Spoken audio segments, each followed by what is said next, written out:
Meu nome é Juliane e agora nós vamos verificar o que diz a introdução do livro da Esther Boserap. Bom, desde que os economistas se interessaram pelas tendências seculares das sociedades humanas, eles tiveram que enfrentar o problema da inter-relação entre o crescimento populacional e a produção de alimentos. Então, existem duas maneiras diferentes de abordar esse problema. Ou avaliando como as mudanças nas condições agrícolas afetam a situação demográfica, ou como as mudanças populacionais afetam a agricultura. Se partirmos da questão como as mudanças agrícolas afetam a situação demográfica, nós estaremos adotando a abordagem de Malthus e seus seguidores. Por quê?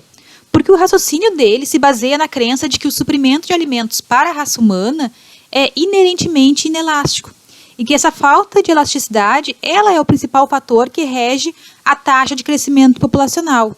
Assim, o crescimento populacional ele é visto como uma variável dependente, determinada por mudanças anteriores na produtividade agrícola, que por sua vez elas são explicadas como resultado de fatores externos, como fatores fortuitos de invenção técnica e imitação. Em outras palavras, para aqueles que veem a relação entre a agricultura e a população nessa perspectiva essencialmente malthusiana, há em qualquer dado momento, em qualquer comunidade, uma taxa garantida de aumento populacional, com a qual o crescimento real da população ele tende a se conformar. Só que a abordagem do estudo da Esther Boserap ela é oposta, porque ela acredita que o crescimento populacional é considerado uma variável independente que, por sua vez, é um fator importante na determinação do desenvolvimento agrícola. Assim, nos é informado que poucos observadores gostariam de sugerir que o aumento nas taxas de crescimento populacional, que foi testemunhado em todo o mundo subdesenvolvido nas 2 décadas do pós-guerra, poderia ser explicado como resultado de mudanças nas condições na produção de alimentos. Para a autora, é razoavelmente claro que a explosão populacional na verdade, é uma mudança nas condições básicas que deve ser considerada autônoma, no sentido de que a explicação deve ser buscada não em melhores condições de produção de alimentos, mas em invenções médicas e em outros fatores que o estudante de desenvolvimento agrícola consideraria como variáveis independentes. Então, o que o estudo da Esther Boserap pretende mostrar é que os desenvolvimentos agrícolas são causados por tendências populacionais e não o contrário, bem como que esta abordagem ela conduz a uma compreensão mais completa do curso histórico real da agricultura, incluindo o desenvolvimento de padrões e técnicas de cultivo, bem como as estruturas sociais das comunidades agrárias. O interessante é que o fato da atenção estar voltada principalmente para a produção de alimentos como um fator limitante para o crescimento populacional, e isso, claro, de acordo com a principal doutrina de Malthus, não impediu que os economistas também prestassem atenção à questão de como o crescimento populacional, por sua vez, afetava a produção agrícola. Na verdade, a teoria da renda desenvolvida pelos economistas clássicos, ela foi parte da resposta para essa pergunta. O que acontece com a produção de alimentos quando a população aumenta? Só que a maneira como esse problema foi enfrentado por esses economistas clássicos, ela foi determinada por condições da agricultura no hemisfério ocidental naquela época. E isso acabou resultando em uma conta muito simplificada das mudanças nos padrões agrícolas que são provocadas por pressão do crescimento populacional. E este é o ponto de importância fundamental para tudo que se segue no estudo da Esther Boserap. Só que a autora descreve que esta abordagem ela é inadequada para uma teoria geral do desenvolvimento agrícola. Isso se for lembrado que muitos tipos de agricultura primitiva não faziam uso de campos permanentes, mas sim mudavam o cultivo de um lote para o outro. Então, ela enfatiza que esse fato, que parece ter sido ignorado pelos economistas clássicos, é fundamental para o estudo dela, pois nos tipos primitivos de agricultura não havia distinção nítida entre terras cultivadas e não cultivadas. E também era impossível, da mesma forma, distinguir claramente entre a criação de novos campos e a mudança de métodos em campos existentes. Então, o estudo dela tenta tirar a conclusão completa deste insight.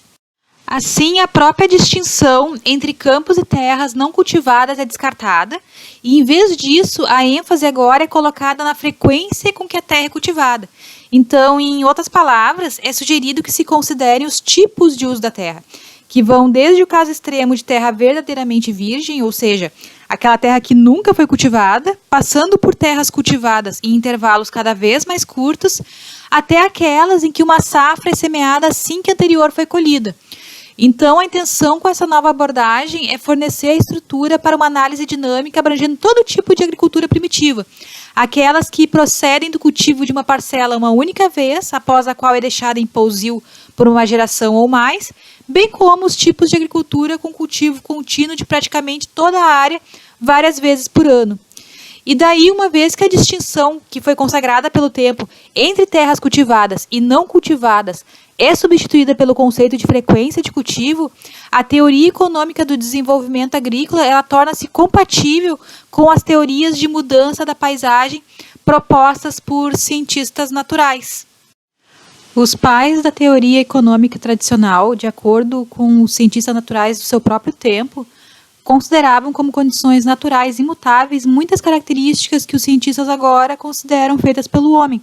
e em particular a distinção entre terras naturalmente férteis e menos férteis foi considerado um elemento crucial na explicação da mudança agrícola. A nova abordagem do desenvolvimento agrícola, que é sinalizada pelo conceito de frequência de cultivo, chama atenção para os efeitos sobre a tecnologia agrícola que provavelmente resultarão das mudanças populacionais. E isso contrasta com a abordagem da época, que considerava a tecnologia agrícola um fator amplamente autônomo em relação às mudanças populacionais.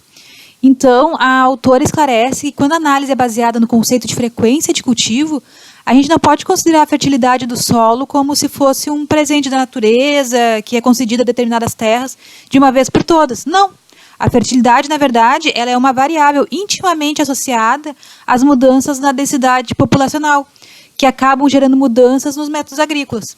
A autora ainda menciona que quando a atenção está voltada para a frequência com que as diferentes partes das áreas pertencentes a uma determinada propriedade, aldeia ou área tribal são cultivadas, um fato importante salta à vista,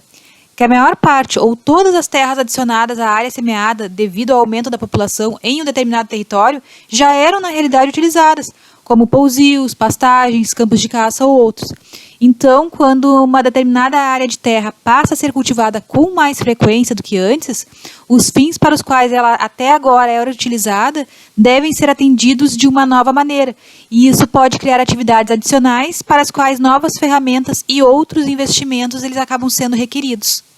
Uma das vantagens do conceito de frequência de cultivo, conforme a autora sugere nesse estudo, é que ele possibilita trazer terras de pousio, pastagens e pecuária para o âmbito da análise, e assim é possível analisar a estreita relação entre as mudanças nos fatores técnicos e econômicos, por um lado, e as mudanças na posse da terra, por outro, porque ela cita que é um problema essencial na economia das mudanças populacionais descobrir como tais mudanças podem afetar o investimento, e é geralmente aceito que o grau de segurança da posse para o agricultor é um dos determinantes importantes do investimento. Com base no exposto, eu trouxe a citação da Esther Boserap. Cheguei à conclusão, a ser comprovada nos capítulos seguintes, que em muitos casos a produção de uma determinada área de terra responde muito mais generosamente a uma entrada adicional de trabalho do que o assumido pelos autores neomatusianos. Desta forma, segundo a Esther Boserap, se o que ela citou for verdade, as baixas taxas de crescimento populacional encontradas nas comunidades pré-industriais não podem ser explicadas como resultado de suprimentos insuficientes de alimentos, devido à superpopulação, e se deverá deixar mais espaço para outros fatores na explicação das tendências demográficas. Então, ela esclarece que está fora do escopo do estudo discutir esses outros fatores, que podem ser fatores médicos, biológicos, políticos, etc., e que poderiam ajudar a explicar por que as taxas de crescimento da população em comunidades primitivas eram o que eram. Então, ao final dessa introdução, a autora ratifica que durante todo o tempo a investigação proposta está preocupada com os efeitos das mudanças populacionais na agricultura e não com as causas dessas mudanças populacionais.